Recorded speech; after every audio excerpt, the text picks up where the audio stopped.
सुप्रभात। क्लास 8 आप लोगों की पाठ्य पुस्तक भारत की खोज से आप लोगों का सेकंड चैप्टर चल रहा था, भारत की तलाश। तो इसमें हमने आपने इसके कई भाग पढ़ लिए हैं। अब हमारा नेक्स्ट टॉपिक है इसमें, वो उसको हम पढ़ने जा रहे हैं। वो टॉपिक है हमारा भारत की विविधता और एकता के बारे में हम पढ़ेंगे।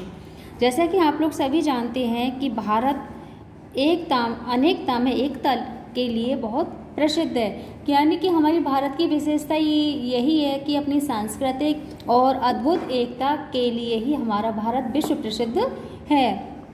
हमारे भारत में विभिन्न प्रकार की अनेकताएं दिखाई देते हुए भी फिर भी एकता की भावना दिखाई देती है। जाति समूह से लेकर, भाषा समूह से लेकर, राजनीतिक समूह से लेकर, यानी कि विभिन्न प्रकार के जो है समूह है, उन सभी में विभिन्नताएं होते हुए भी फिर भी हमारा भारत एक विविधता में अनेकता में एकता लिए हुए है। आइए हम उसी के बारे में हम यहाँ पर चर्चा करेंगे कि भारत की विविधता और एकता में क्या है। भारत की विविधता अद्भुत है, प्रकट है, वह सतत पर दिखाई पड़ती है और कोई भी उसे देख सकता है। इसका ताल्लुक शारीरिक रूप से भी है और मानसिक आदतों और विशेषताओं से भी। बाहर से देखने पर उत्तर पश्चिमी इलाके के पठान और सुदूर देश दक्षिण के बासी तमिल में बहुत कम समानता है। उनकी नस्लें भिन्न हैं, हालांकि उनके भीतर कुछ समान सूत्र हो सकते हैं। समान सूत्र यानी कि समान विचार हो सकते हैं। वे चेहरे और शरीर गठन में, खाने और पहनावे में और भाषा में एक दूसरे से भिन्न होते हैं। उत्तर पश्चिमी सीमांत प्रदेश में मध्य एशिया की गमक तो है ही, वहाँ के बहुत से रीति रिवाज जैसे कश्मीर के भी हिमालय के उस पार के देशों को याद दिलाते हैं। पठानों के लोक प्रचलित नृत्य रूसी कोजंग नृत्य शैली से मिलते हैं। इन तमाम विभिन्नताओं के बावजूद पठान पर भारत की छाप वैसे ही स्पष्ट एवं साफ है जैसी तमिल पर है। इसमें कोई अचरज नहीं है, क्योंकि सीमा के ये प्रदेश और साथ ही अफगानिस्तान भी भारत के साथ हजारों वर्षों से जुड़े रहे हैं। ये पुराने तर्क और दूसरी जातियां जो अफगानिस्तान और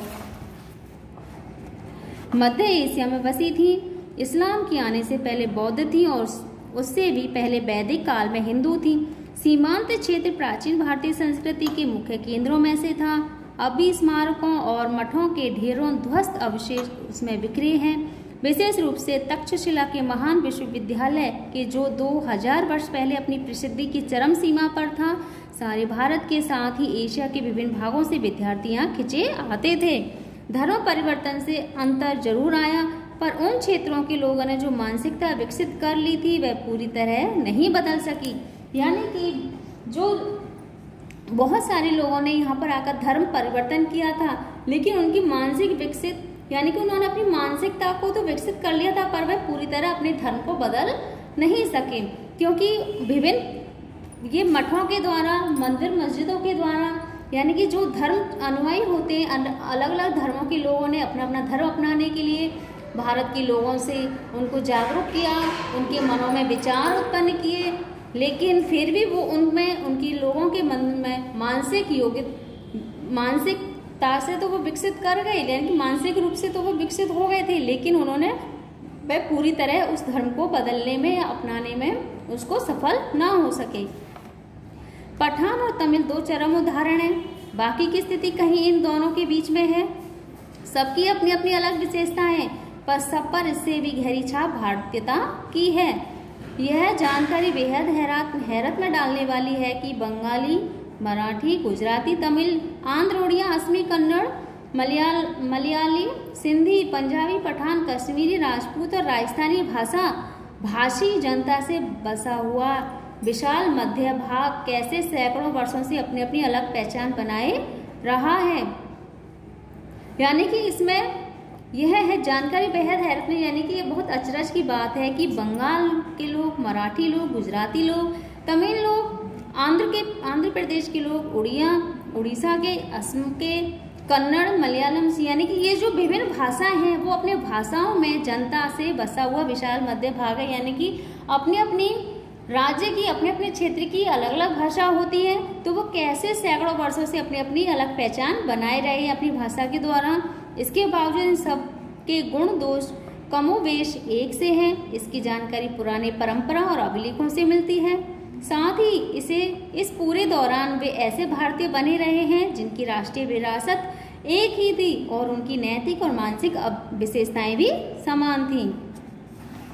प्राचीन समय की तरह प्राचीन भारत अपने आप में एक दुनिया थी, एक संस्कृति और सभ्यता थी जिसने तमाम चीज़ों को आकार दिया था। यानी कि कहने का तात्पर्य है कि भारतीय चीन की तरह, प्राचीन चीन की तरह प्राचीन भारत अपने आप में एक दुनिया थी। जैसे चीन की एक दुनिया अलग थी, उसी तरह से हमारे भारत की भी एक दुनिया अलग थी।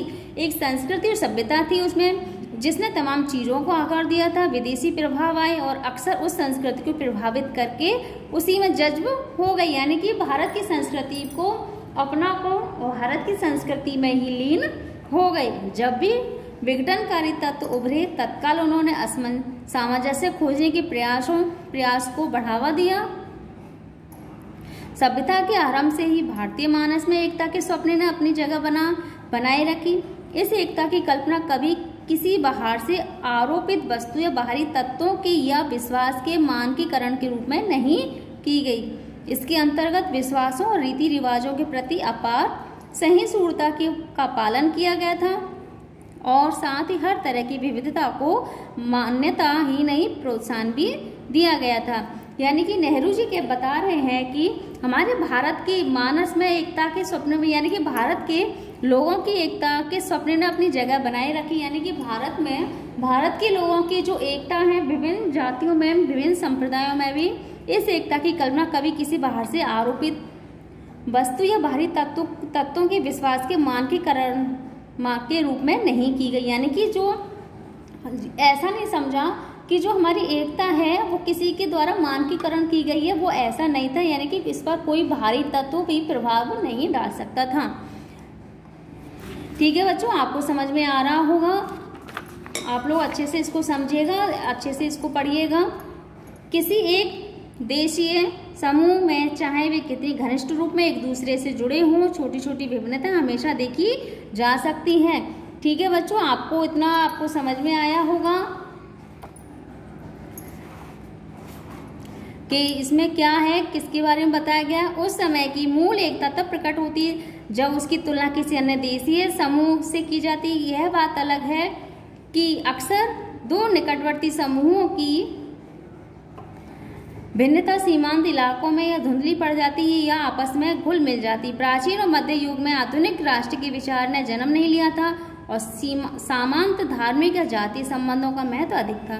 फिर भी मेरा विचार है कि ज्ञात इतिहास में किसी भी समय एक भारतवासी भारत के किसी भी हिस्से में अपने ही घर की सी अपनेपन की अनुभूति करता था, जबकि किसी भी दूसरे देश में पहुंचकर वह अजनबी और परदेसी महसूस करता था। उन देशों में आकर जिन्होंने कुछ दूर तक उसकी संस्कृति या धर्म को अपना लिया था, उसे अजनबीपन का बोध निश्चय ही कम होता था।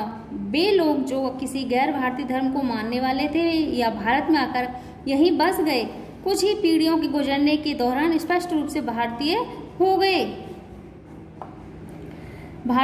जैसे यहूदी, पारसी और मुसलमान।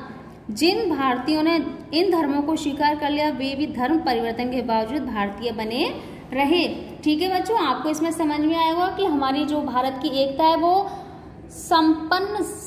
संपूर्ण तरीके से विविधता लिए हुए भी एकता के दर्शन हमारी भारतीय संस्कृति में प्राचीन काल से ही होते चले आ रहे हैं। इस पे बाहरी तत्वों ने भी बहुत प्रयास किए थे, लेकिन वो अपनी एकता है वो अपनी जड़ इस तरह से जमाई हुई कि इस पर भारतीय मानकीकरण और भारतीय तत्वों का भी कोई प्रभाव नहीं पड़ता।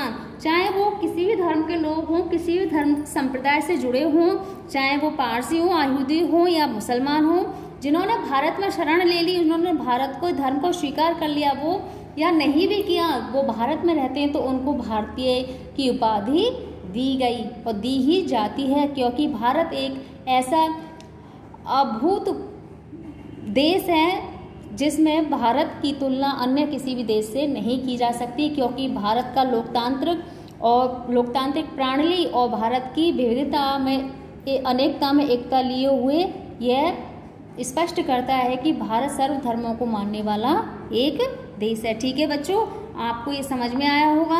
आप लोग इस वीडियो को अच्छे से समझिएगा। किसी को कोई समस्या हो तो वो आप हमसे शेयर कर सकते हैं। ठीक है बच्चों, धन्यवाद।